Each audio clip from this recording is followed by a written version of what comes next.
Santa, rica e gloriosa paz do Senhor.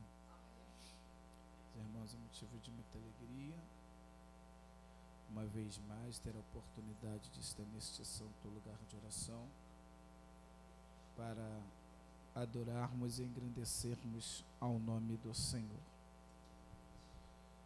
Te convido a abrir a Bíblia Sagrada, no livro do profeta Ageu, seu capítulo de número 2, o versículo de número 6.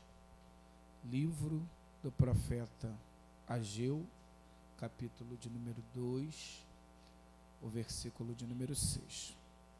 Enquanto você procura, quero externar toda a minha gratidão a Deus por mais essa oportunidade que nos concede. Quero louvar a Deus pela vida do pastor Carlos, pastor presidente dessa obra, que nos fez o convite, que nos recebe aqui com tanto amor e carinho. Jesus continue abençoando a sua vida, seu ministério, e aonde o Senhor pisar a planta dos seus pés. Pastor Flamarion, Jesus abençoe, presbítero Alexandre, toda a membresia, Jesus abençoe abundantemente os irmãos. É uma honra poder estar retornando a este santo lugar de oração. Os irmãos que me ouvem no canal, Jesus abençoe e tenha certeza que Ele continuará falando conosco. É bem verdade que eu fui acometido por um resfriado esses dias, então a nossa saúde está um pouquinho debilitada, mas nós vamos dar o nosso melhor aqui para Deus. Livro do profeta menor Ageu, capítulo de 2, versículo número 6. Quem achou, diga amém. Diz assim o texto sagrado: assim diz o Senhor dos Exércitos, ainda uma vez, daqui a um poucochinho de tempo, eu farei tremer os céus, a terra, o mar e a terra seca, e eu farei tremer todas as nações, e então virá o desejado de todas as nações, e eu encherei esta casa de glória, diz o Senhor dos Exércitos. Minha é a prata, meu é o ouro, diz o Senhor dos Exércitos. A glória desta última casa será maior do que a da primeira, diz o Senhor dos Exércitos. E neste lugar eu te darei a paz, diz o Senhor dos Exércitos. Amém? Meus irmãos, esse texto é um texto um tanto quanto emblemático, é um texto que nos confronta, é um texto que falou muito forte comigo aos longos desses dias, e ardeu no meu coração eu ministrar essa palavra de Deus para a tua vida nessa noite. Para a gente poder entender o que o profeta Ageu está dizendo aqui, eu preciso voltar lá no livro do profeta Abacuque, porque Abacuque está vivendo um tempo onde o povo de Israel estava vivendo uma apostasia. Apostasia nada mais é do que o abandono da fé. Eles viraram as costas para o Senhor, mesmo sendo o povo escolhido, separado, povo que Deus escolheu para ser o seu povo. Eles começaram a adorar deuses estranhos, eles começaram a virar as costas para Deus, eles começaram a apostatar-se da fé, abandonar a confiabilidade e a segurança no seu Deus. E então Deus, para trazer o povo de volta a um relacionamento, presbítero Alexandre, para trazer o povo de volta a uma intimidade, um concerto, ele vai levantar o profeta Abacuque e vai trazer uma revelação em forma de sonho. E o profeta Abacuque, então, ele vai antever os 70 anos de cativeiro que o povo de Israel sofreria na Babilônia. Só que essa visão é uma visão não muito boa, é uma visão que machuca, é uma visão que maltrata. Por quê? Porque o profeta Abacuque, ele fala que ele está vendo coisas horrendas. O profeta Abacuque, ele começa o capítulo 1 do seu livro dizendo: até quando gritarei e não me ouvirá? Clamarei violentamente e não me responderá. Abacuque está fazendo uma oração em forma de pranto, porque a visão que ele está vendo é uma visão terrível, é uma visão que corta o seu coração, porque ele está vendo o povo indo para o cativeiro, ele está vendo aquilo que então o déspota, o genocida Nabucodonosor, ele ia fazer com o povo de Israel. Então, pastor Flamarion, quando esse homem está de olhos abertos, ele está vendo alguém em paz, mas quando ele fecha os seus olhos para dormir, ele está vendo os caldeus invadindo e matando um pai de família. Ele abre os seus olhos e está vendo um povo pacífico, mas quando ele fecha os seus olhos, ele está vendo um soldado da Babilônia estrupando uma mulher hebreia. Então, essa visão vai causar nele um espanto, porque ele está antevendo aquilo que ia acontecer. Parece aqui que Deus está abandonando o seu povo. Parece aqui que Deus não é mais Senhor do que o povo. Por quê? Porque o que Abacuque vê é desgraça. O que Abacuque vê é destruição. O que o Abacuque vê é sofrimento. Por quê? Porque Deus precisava levar o povo de volta ao arrependimento. Mas o que me conforta aqui, e que entende isso aqui, é que mesmo no meio de sofrimento, mesmo no meio da perda, mesmo no meio da dor, a Bíblia diz que o profeta Abacuque escreve no capítulo 1, versículo 5 do seu livro, e diz que no meio desse cativeiro, Deus faria uma coisa maravilhosa, extraordinária. Isso aqui me confronta, pastor Carlos. Por quê? Porque Deus está dizendo: eu vou levar o povo para sofrimento, eu vou levar o povo para o meio do cativo, eu vou levar o povo para servir, para ser escravo dentro da Babilônia. Só que é no lugar de angústia, só que é no lugar de dor, só que é no lugar de sofrimento que eu farei maravilha no meio de vós. Oh glória, eu não sei se você consegue entender isso aqui. Deus está dizendo assim: olha só, eu não sei o momento da tua vida, eu não sei como é que você entrou por essas portas. Talvez você entrou aqui debaixo de dor, talvez você entrou aqui debaixo de perda, talvez você entrou aqui debaixo de sofrimento, e aí você pensa: eu vou parar, eu vou retroceder. Por quê? Porque eu estou orando e parece que Deus não me ouve, eu estou clamando e parece que Deus está alheio ao meu clamor. Mas Deus está dizendo: eu até permito a dor, eu permito o sofrimento, eu permito a angústia, mas eu estou dizendo que no meio desse sofrimento eu ainda faço uma coisa extraordinária. No meio da tua dor eu sou capaz de fazer coisas maravilhosas. Eu sou capaz de te surpreender no meio dessa angústia. Por quê? Porque você não está sozinho, você não está desamparado, você serve a um Deus que até no meio do período mais complicado e contrário da tua vida, Ele não abre mão de você, Ele não esquece de você, Ele não permite que você fique sozinho. Então calma, por quê? Porque essa situação aparente de sofrimento é uma forma do Eterno de todas as nações aperfeiçoar a boa obra que Ele tem na sua vida. Então fique tranquilo, porque tem caminhos que parecem que nós estamos sozinhos, tem caminhos e tem vontades de Deus em nossas vidas que parece que a gente vai perder, mas Ele diz: eu estou te levando lá, eu estou permitindo esse vento, eu estou permitindo essa dor, porque eu vou fazer uma coisa extraordinária na sua vida. E para Ele fazer, presbítero Alexandre, Ele precisa tirar a gente da nossa zona de conforto. Por quê? Porque eu nunca vi ninguém prostrado viver experiências extraordinárias. A gente só vive o sobrenatural de Deus quando a gente perde. Por quê? Porque quanto mais a gente perde, pastor, mais sensível a gente fica, mais dependente de Deus. Por quê? Porque a gente não consegue mais pela nossa própria força. Por quê, pastor Flamarion? Enquanto eu posso, eu consigo, enquanto eu tenho a capacidade de fazer com as minhas mãos, para que eu vou pedir ajuda de alguém? Então Deus permite, Ele arranca todas as nossas forças, Ele tira da nossa zona de conforto. Por quê? Porque quando a gente não tem mais controle da nossa situação, a gente se torna dependente dEle. E é por isso que eu amo esse Deus, que Ele nos leva para uma zona de desconforto. Para quê? Só para a gente adorar e glorificar o nome dEle.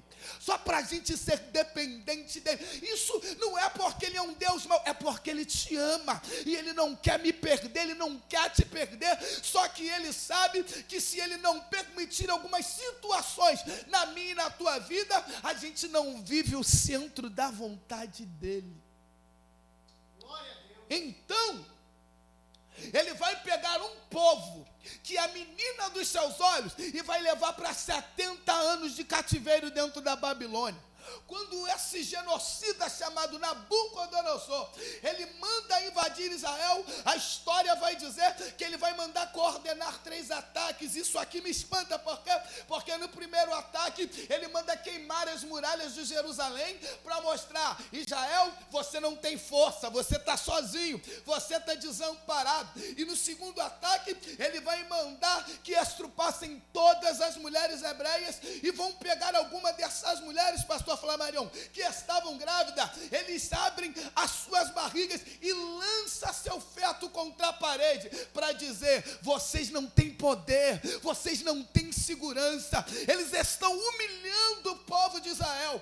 A Bíblia diz que no terceiro ataque ele manda destruir toda a cidade e levar cativo para dentro da Babilônia. E dentro desse cativeiro, a Bíblia diz que Ezequiel, no capítulo 1 do seu livro, ele está atravessando o deserto, indo a cativo em direção à Babilônia, quando ele vai encontrar o corpo da moça que estava desposada para ele, esquartejada. Esse profeta está saindo da sua terra natal, ele perdeu a mulher que ele ama, ele não tem mais família, mas a Bíblia diz que no meio dos cativos, em frente ao rio Quebar, os céus se abrem e ele tem visões de Deus. Oh glória! É Deus dizendo para Ezequiel: Ezequiel, no pior momento da tua vida, eu ainda sou capaz de me manifestar, eu ainda sou capaz de abrir os céus e de fazer você ver coisas extraordinárias. Deus está dizendo para alguém aqui nessa noite: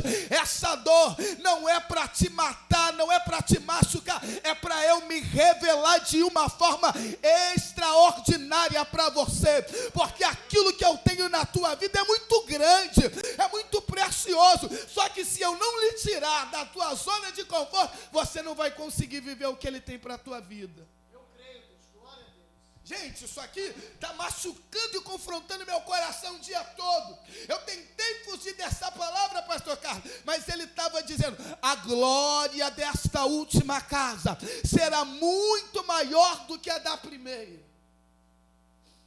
Abacuque está vendo isso tudo, gente. Ele está vendo o sofrimento. Ele ora e Deus não responde. Ele clama e parece que o céu fica de bronze para ele, presbítero. Aí no capítulo 2, ele diz assim: por-me-ei na minha torre de vigia, e vigiarei para saber aquilo que o Senhor falará comigo. Gente, isso aqui me confronta, porque no capítulo 1 ele clama e Deus não responde. Ele grita violentamente e o céu não se manifesta. Mas no capítulo 2 ele está dizendo: eu não saio da posição até que a resposta chegue. Ah não, só 2 pessoas entenderam. Eu vou melhorar isso aqui, pastor Flamarion. Eu vou melhorar. Sabe o que Abacuque está dizendo aqui? Deus ainda não me respondeu, mas eu ainda não perdi a visão da minha promessa. Eu sei o Deus que eu sirvo, e eu sei que daqui a um pouquinho de tempo Ele se manifestará ao meu favor. Eu não saio da posição, eu não mudo o meu relacionamento, eu não mudo a forma de adorar, ainda que Ele esteja em silêncio, eu sei que Ele virá ao meu favor. Eu não mudo independente do que Ele faça. Por quê? Porque nós não servimos a Ele por manifestações ou por aquilo que Ele pode fazer. Nós servimos a Ele por aquilo que Ele é. E isso que nos basta. Ele diz: por-me-ei na minha torre de vigia, e vigiarei. Não ouvi, mas continuo, porque eu sei que dele vem a resposta certa. Isso aqui é fé, gente. É clamar, não ouvir, mas acreditar que daqui a um pouquinho de tempo ele falar. Aí, a prova disso aqui no capítulo de número 3. Ele começa dizendo: ouvi a tua palavra. Capítulo 1 ele clama. Capítulo 2 ele não ouve, mas ele continua. Mas no capítulo 3, olha o que ele está dizendo: ouvi a tua palavra e temi. Gente, demorou, mas a resposta chegou. Não, gente, quem espera sempre alcança, quem acredita vive o extraordinário. Capítulo 1 ele está clamando, capítulo 2 ele continua acreditando, capítulo de número 3 Abacuque está dizendo: ouvi a tua palavra e temi.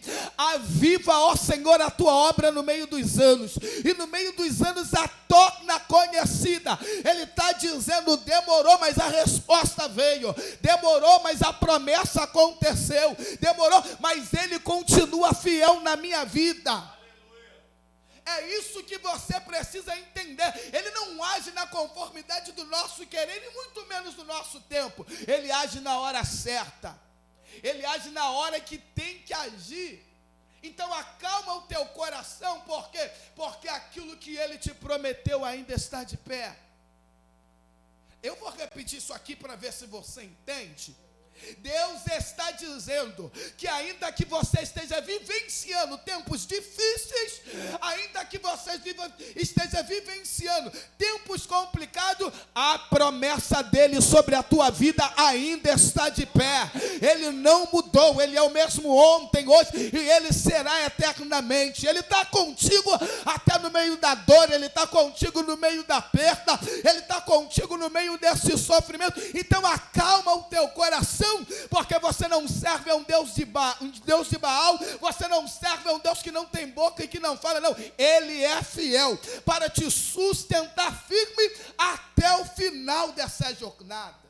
Aleluia. Aguenta, suporta só mais um pouquinho. Fala, Deus. Eu sei que por algumas vezes dá vontade de retroceder e chutar o balde. Eu sei que algumas vezes dá vontade de falar: a gente clama tanto tempo e a resposta nunca vem. Aquela música do irmão Lázaro, né? Tanto tempo eu esperei, clama tanto, mas a resposta nunca vem. Mas é fiel, irmãos. Aí olha só, Abacuque entendeu: vou para o cativeiro, a gente vai sofrer, nós iremos perder algumas coisas, mas quer saber de uma coisa? Aí no capítulo 3, no versículo 17, ele vai dizer assim: ainda que a figueira não floresça, aleluia, ainda que não haja fruto na videira, e ainda que a oliveira não produza mais o seu mantimento, mesmo que as ovelhas sejam arrebatadas dos currais, e mesmo que nos currais ainda assim não hajam vacas, todavia eu me alegrarei no Senhor e exultarei no Deus da minha salvação. Ah não, você não deu glória porque você não entendeu. Então eu vou melhorar isso aqui. O que Abacuque está gritando para alguém é o seguinte: ó, eu posso sofrer, eu posso perder, eu posso passar por algumas decepções, mas eu me alegrarei no Deus que eu sirvo. Eu não vou perder o relacionamento, eu não vou mudar a minha adoração. Eu não sei se você está entendendo, mas Jesus Cristo está dizendo: independente do momento, eu estou contigo.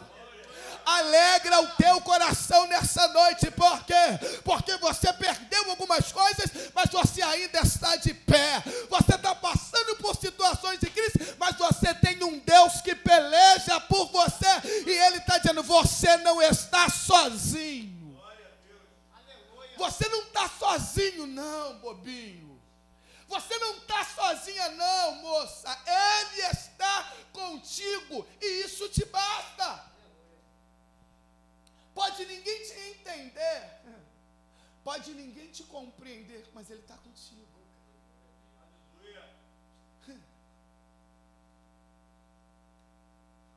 Eu sei que, por algumas vezes, por alguns momentos, é normal a crise bater na nossa porta.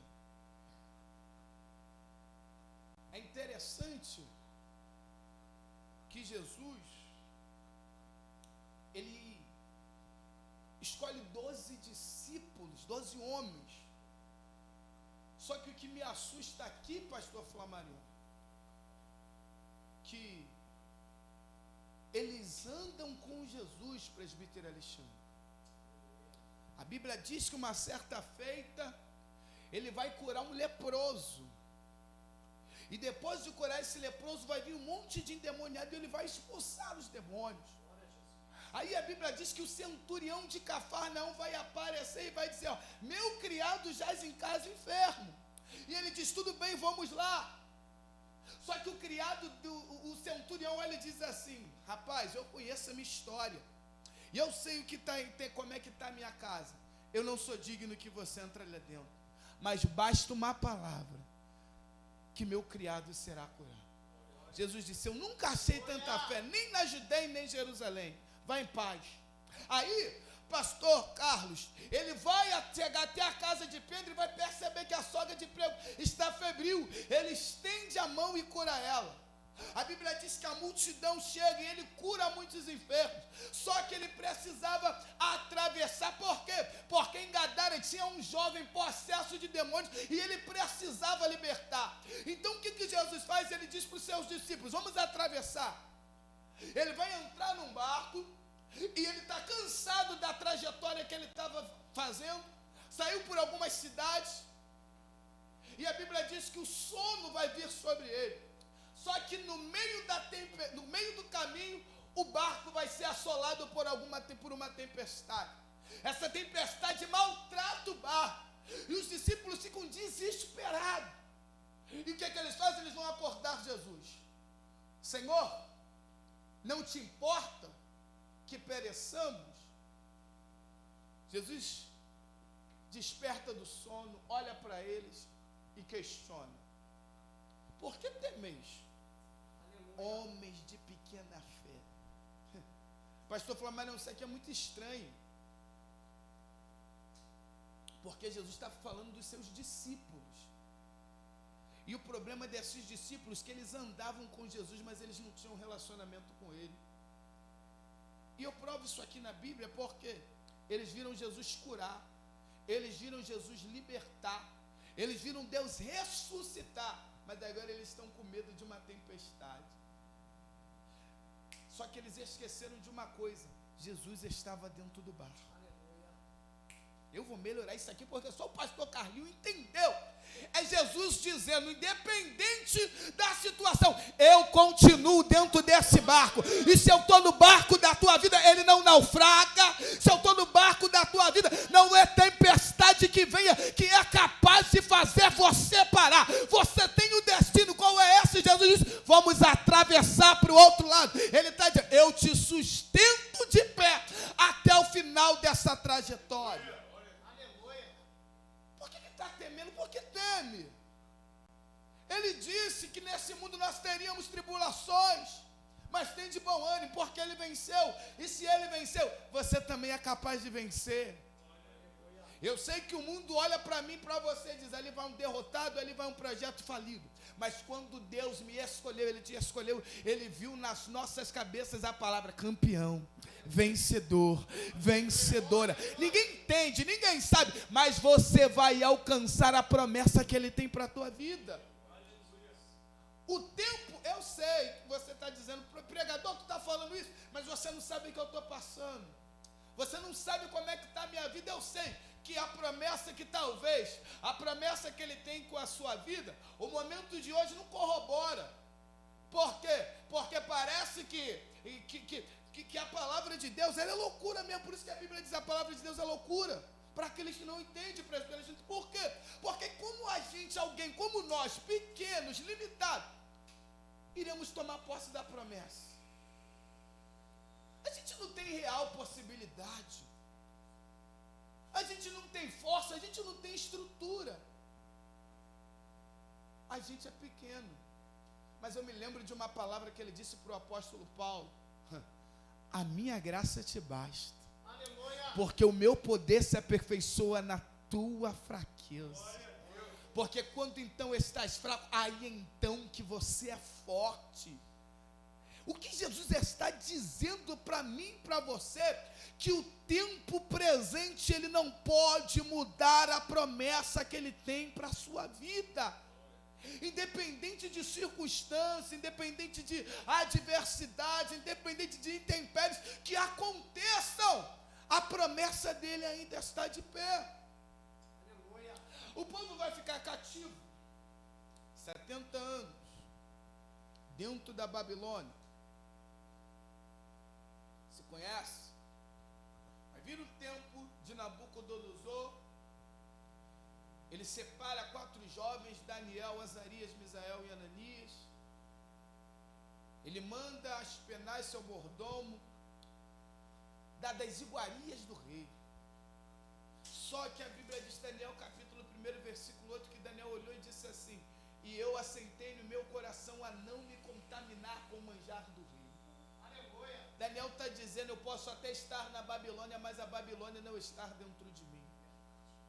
E aí você percebe que a partir do tempo que o rei deu, Daniel, Azarias, Misael e Ananias vão aparecer muito melhor. A Bíblia diz que agora o rei Nabucodonosor levanta uma estátua e manda que todos se prostrassem contra ela. Só que Misael, Azarias e Ananias, ou Sadraque, Mesaque e Abidnego, como queiram, não se prostram. Aí o rei Nabucodonosor vai dizer, é verdade que vocês não prostraram? Eles dizem assim, sim, nós não prostramos, porque nós não nos prostramos senão ao nosso Deus. A ira de Nabucodonosor se acende, ele manda aquecer a fornalha 7 vezes mais, a ponto de que os homens que vão lançar Sadraque, Mesaque e Abidnego dentro do fogo morrem. Tamanho era o calor daquela fornalha. Mas o que me confronta aqui é que quem lança Sadraque, Mesaque e Abidnego no fogo morre, mas o rei do seu trono é capaz de olhar e ver uma visão. Ele vai cutucar um dos seus súditos e vai questionar, nós não lançamos 3 homens presos ou atados dentro do fogo? Sim, lançamos. É interessante que só Nabucodonosor está vendo, pastor, presbítero Alexandre.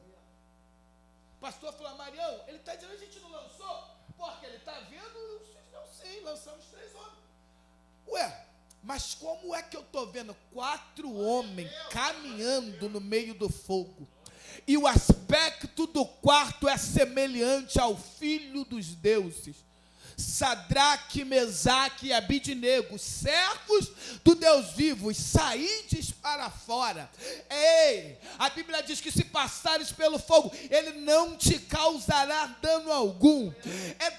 É Daniel, é Sadraque, Mesaque e Abidnego dizendo, eu não mudo a minha adoração independente do lugar ou da circunstância que eu estou passando. Por quê? Porque o lugar que eu estou é o lugar que Deus há de glorificar o nome dele na minha vida. Ele não muda relacionamento, ele não muda posicionamento por causa de cargo, por causa de crise, por causa de oportunidade, por causa de portas que vai se abrir. Não, ele não vende a sua adoração dentro da Babilônia. Só que eles estão cativos, eles estão presos. Mas vocês lembram lá do capítulo 1 do livro de Abacuque? Versículo 5? E no meio disso tudo, eu farei maravilha no meio de vós. É interessante isso aqui, porque Deus leva o povo para o cativeiro, para o povo voltar a adorar, para o povo voltar a se relacionar. A prova disso é que o salmista vai dizer no Salmo 137, quando nós estávamos cativos em Sião, os babilônicos nos diziam, cante um cântico que vocês cantavam em Sião. E os hebreus vão olhar e dizer, como entoaremos canção ao Senhor em uma terra estranha. Nós penduramos as nossas harpas nos salgueiros e choramos. Por quê, gente? Quer ver uma coisa aqui? No meio da prova a gente ora. Porque a gente precisa de uma resposta. No meio de uma prova, pastor, a gente lê a palavra. Porque a gente está sedento em ouvir a voz de Deus. A gente sobe monte, a gente busca. A gente vai para a consagração, vai para a libertação, vai para o culto das revelações. Mas quer ver uma coisa que a gente não faz no meio da prova? É louvar. Porque louvor é manifestação de alegria. E geralmente quando a gente está na prova, a gente está triste. Quando o irmão Lázaro, eu vou passando pela prova dando glória a Deus, duvido, irmão. Tem que estar muito crente para passar na prova sorrindo. Não, irmão. A gente sente. A nossa carne sente, o nosso espírito sente. Porque a dor machuca, a perca machuca. Mas eles viviam uma promessa. Aí no capítulo 45 do livro de Isaías, a Bíblia diz assim: e eu levantarei Ciro, e eu irei adiante de ti, e despedaçarei os ferrolhos de ferro, e quebrarei as portas de bronze, porque eu sou contigo. Ciro vai se levantar, vai vencer a Babilônia. E a primeira coisa que Ciro faz é dar carta de alforria para Israel. É libertar o povo, é dizer: olha só, vocês podem voltar para a nação. E é interessante isso aqui, porque os hebreus vão voltar para Israel, eles vão refazer as suas vidas, vão reconstruir as suas casas. Você conhece a história, Neemias vai lá, reconstrói, tudo bem. Só que eles esqueceram da casa do Senhor. E aí, a Bíblia vai dizer que Deus agora vai falar com o profeta Ageu, para dar uma palavra de ânimo a Zorobabel, então governador do povo.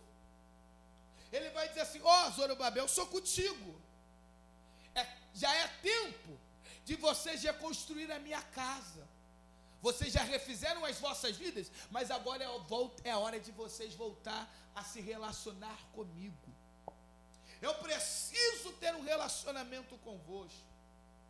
Eles começam a obra, eles trabalham, só que eles vão começar a olhar e vão dizer assim: presbítero Alexandre, esse templo aí nada se parece com o templo de Salomão. Que templo era aquele? Aonde o rei Davi trouxe o ouro precioso de Ofir, a cidade do ouro mais fino, mais puro, aonde o templo era feito todo de madeira de acácia revestido de ouro. Era um templo faraônico, aonde as pessoas de outros reinos vinham só para contemplar a beleza do reino, do templo. Era um templo que a gente olhava e se vangloriava. Aí o povo vai parar a obra durante 20 anos. Por quê? Porque está achando o templo pequeno, está achando o templo feio.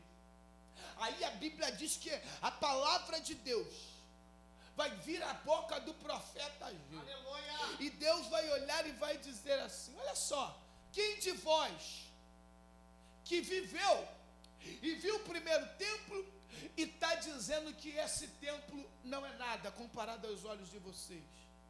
Aí ele começa: daqui a um pouquinho de tempo, eu farei tremer o céu, o mar e a terra seca. E então aí virá o desejado de todas as nações, porque meu é o ouro, minha é a prata. Mas deixa eu dizer uma coisa: a glória desta última casa será muito maior do que a da primeira, diz o Senhor dos Exércitos, e neste lugar eu lhe darei a paz. Isso aqui enche o meu coração de alegria. Por quê? Porque eles estavam dizendo, Deus estava dizendo assim: ó, vocês vivenciaram um templo lindo, cheio, muito bonito, tinha beleza, tinha estrutura, mas não tinha a minha presença. Só que agora eu estou trazendo um novo tempo. E que tempo é esse? Tempo em que a minha presença vai habitar no meio desse templo. Vocês não vão ter prata, não vão ter, porque isso é meu, e eu não quero isso. Mas o que vocês vão ter, viver nesse momento, Deus está dizendo, eu vou trazer um tempo de adoração diferente. Deus está dizendo para o povo de Israel, eu estou trazendo um novo tempo, um tempo de excelência, um tempo da minha presença. E é isso, pastor Carlos, que eu vim dizer aqui. Deus está trazendo um novo tempo sobre esse ministério, tempo onde a presença dele há de se manifestar sobre a minha e a tua vida. Deus está dizendo, eu estou trazendo um novo tempo sobre a tua vida, tempo de intimidade, tempo de relacionamento, um tempo de compromisso. Deus te trouxe aqui nessa noite para dizer que a glória dessa última casa será muito maior do que a da primeira. Talvez você possa dizer, essa igreja foi muito cheia, eu já vivi experiências muito boas, mas Deus está dizendo, o que eu vou fazer agora não se compara a tudo que eu fiz. Então alegra o teu coração, trabalha, se esforça, porque vocês vão de viver um novo tempo, tempo aonde a glória de Deus há de se manifestar, tempo aonde pessoas entrarão aqui e sairão impactadas pelo poder do Espírito Santo. Se prepara, porque está chegando um tempo de excelência para esse ministério, está chegando um tempo de presença de Deus para a tua vida, está chegando um tempo que Ele vai mudar a tua história, vai transformar você e vai fazer você vivenciar o extraordinário. Aleluia! Aleluia! Eu estou sentindo a presença do Eterno aqui, pastor Flamário, porque Ele está dizendo, a glória dessa última casa vai ser muito maior do que a da primeira presbiteriana. Ele está dizendo, aquilo que vocês vão de viver não se compara. Eu não sei o tipo de experiência, eu não sei o tipo que o momento, mas Ele está dizendo, ei, o que está vindo por aí é muito grande, o que está vindo por aí é muito especial. Se prepara, porque tem novidade de Deus chegando para mim e para a tua vida. Alamanto de Queleminarácia, tem um novo tempo de excelência, pastor Carlos, tem um novo tempo de presença, tem um tempo de milagre, tem um tempo de transformação de Deus para a tua vida nesta noite chegando. Oh glória!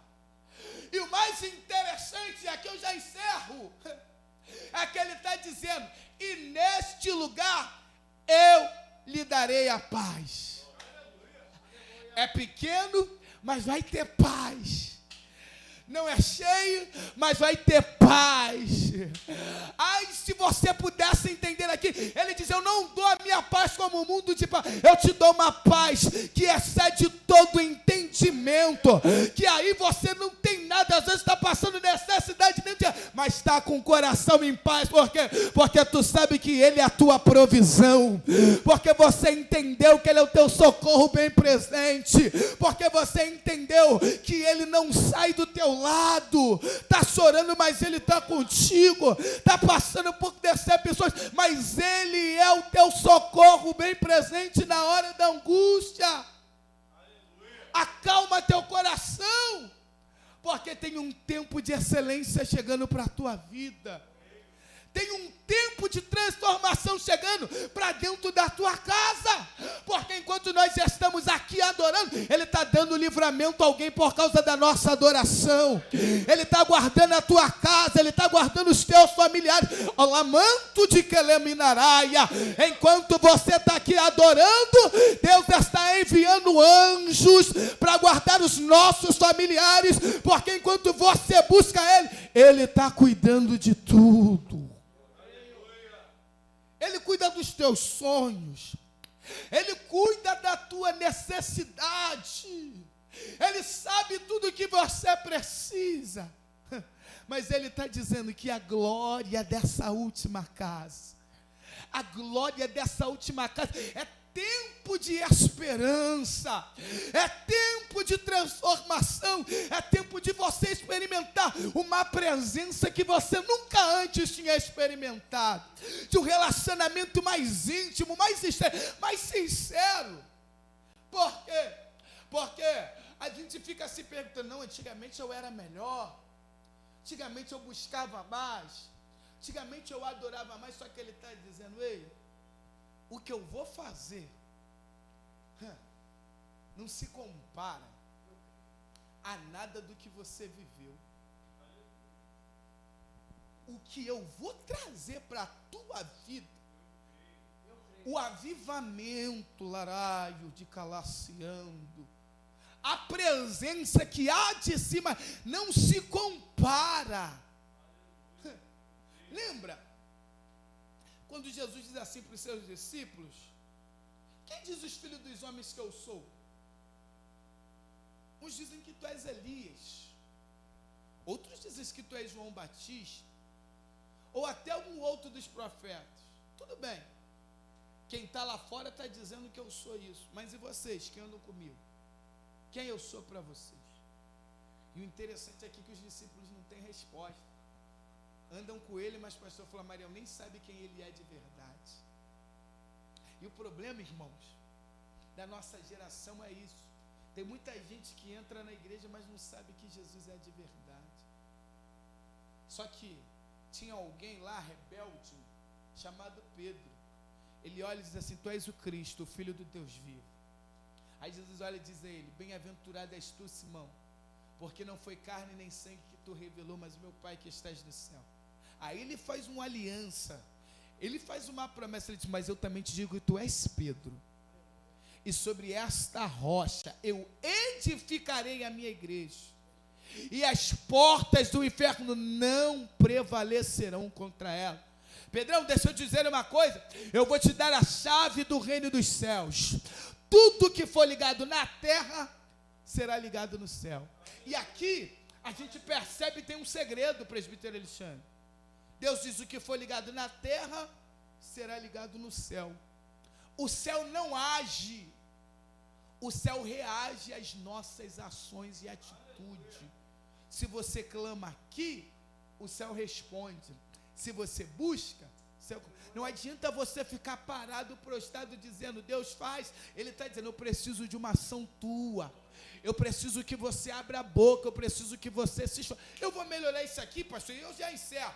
Vocês lembram que Samuel, ele está numa guerra contra os filisteus, e ele chama o povo, faz uma aliança, e ele coloca uma pedra entre Mispa e Sem.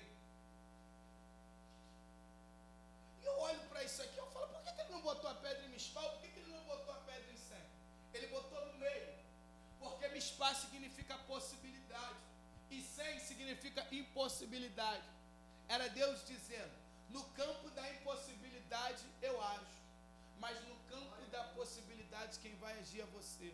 Prova disso que Samuel vai dizer, Ebenezer, até aqui nos ajudou o Senhor. Como? Deus só fez até aqui? Não. Ele estava dizendo, até aqui Deus fez, agora é hora de você fazer. Agora é hora de você tomar atitude. Agora é hora de você levantar. Olha só, para a glória dele se manifestar, ele diz assim, ó, trabalhai, buscai. Ele está dizendo, para o céu se manifestar, para o sobrenatural acontecer, precisa da nossa ação aqui na terra primeiro. A gente precisa agir, a gente precisa buscar para ele cumprir a promessa. A promessa dá de pé, mas a gente precisa se dedicar a viver esse tempo. Sabe por quê? Porque o único que tem poder de destruir a promessa de Deus na minha e na tua vida sou eu e você mesmo. Paulo disse, nem a potestade, nem o presente, nem o porvir, nem anjo, nada muda, nada separa o amor de Deus. Você tem uma promessa, e Deus quer que você viva esse tempo de excelência. Tem um avivamento de Deus chegando para mim e para a tua vida. Tem uma transformação, uma metanoia, uma mudança de dentro para fora, uma renovação por por completa. Mas eu preciso. Paulo disse: rogo-vos, pois, irmãos, pela compaixão de Deus, que apresenteis o vosso corpo em sacrifício vivo, santo e agradável, pois este é o vosso culto racional. Aí ele diz assim: não vos conformeis com este mundo, mas transformai-vos pela renovação do vosso entendimento, para que experimenteis qual seja a boa, perfeita e agradável vontade de Deus. Mas eu não posso me conformar, diácono. Eu não posso me conformar, pastor Carlos. Eu não posso me conformar, presbítero. Eu não posso aceitar isso na minha vida. Eu tenho que, renovar, transformar. Por quê? Porque eu preciso viver esse avivamento. Eu preciso que a glória dessa última casa, ela seja maior do que a da primeira. Deus está dizendo: eu vou fazer a minha parte. Mas primeiro você tem que fazer a sua. O que te impede? Desceu fresquinho aqui agora, pastor Maria. Lázaro morre. Jesus vai até Betânia. Mas é interessante que ele estava enfermo. Maria mandou avisar: Lázaro está enfermo, teu amigo. Só que a Bíblia diz que Jesus demora 4 dias. Ele estava 4 horas, mas ele demora 4 dias para chegar em Betânia.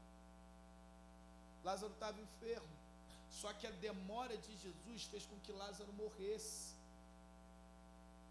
Aí quando Jesus chega em Betânia, na aldeia de Betânia, Marta corre ao encontro dele e diz: Senhor, se o Senhor estivesse aqui, meu irmão não teria morrido. Ele disse: Marta, não te tenho dito que se creres verás a glória de Deus? Aleluia. Não importa o tempo, o importante é que você crê. Teu irmão há de ressuscitar. Eu sei que ele há de ressuscitar na ressurreição dos últimos dias. Tá bom? Aonde está o morto? Está no sepulcro. Faz o seguinte: tira a pedra. Já cheira mal, porque é de 4 dias. Gente, presbítero Alexandre, um Deus que é capaz de fazer o morto ressuscitar, ele não podia, com o som da sua voz, só remover a pedra? Podia, com uma facilidade. Ele criou o mundo com uma palavra: haja e ouve. Se ele diz pedra, sai, sai. Mas tem coisas que quem tem que fazer é a gente. Para vivermos milagre, a gente precisamos nos posicionar. Ei, ele podia, mas quem tinha que tirar a pedra é quem tinha necessidade do milagre. Quem tem que fazer o esforço é quem precisa. Peraí, cheira mal, mas tu não quer teu irmão de volta? Tira a pedra. Tu não quer viver o milagre? Remove essa pedra. Aleluia. Deus vai fazer, mas olha só, eu não posso cruzar os braços e não, eu tenho que ir, eu tenho que buscar, eu tenho que clamar. Olha só, Abacuque clama, reclama, continua clamando, até que no capítulo 10 eles ouvem a tua voz. Ou seja, a minha busca teve resultado. A minha intensidade naquilo que eu quero tem resultado. Eu não sei se você está conseguindo entender isso aqui, mas o que Deus está dizendo para mim e para a tua vida: eu vou trazer um tempo de excelência, eu vou trazer um tempo de avivamento, eu vou trazer um tempo de resposta, mas você precisa fazer a tua parte. Você precisa aclamar a presença. Encerra agora, pastor.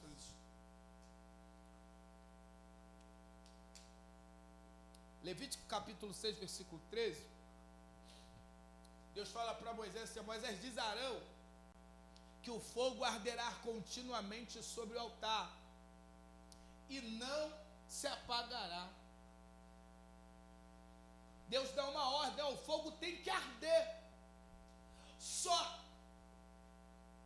que o dever de fazer a chama se manter acesa não era de Deus. Deus só deu a ordem: o fogo terá que arder continuamente. Esse continuamente aqui é ininterruptamente. O fogo arderá continuamente sobre o altar e não se apagará. Ele só dá ordem, mas quem tinha que manter a chama acesa era o sacerdote. Moisés diz para Arão que não importa o que ele vai vai fazer, mas a chama tem que estar acesa. Aí o sacerdote tem que acordar 4 horas da manhã, buscar lenha, remover as cinzas, mas ele não podia deixar a chama se apagar. Não deixe que a chama do Espírito Santo se apague.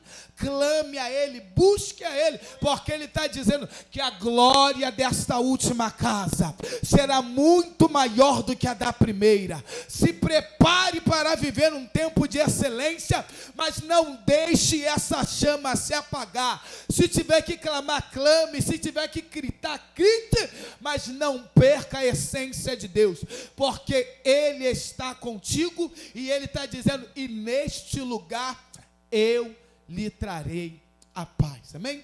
E assim eu agradeço a rica oportunidade em nome de Jesus.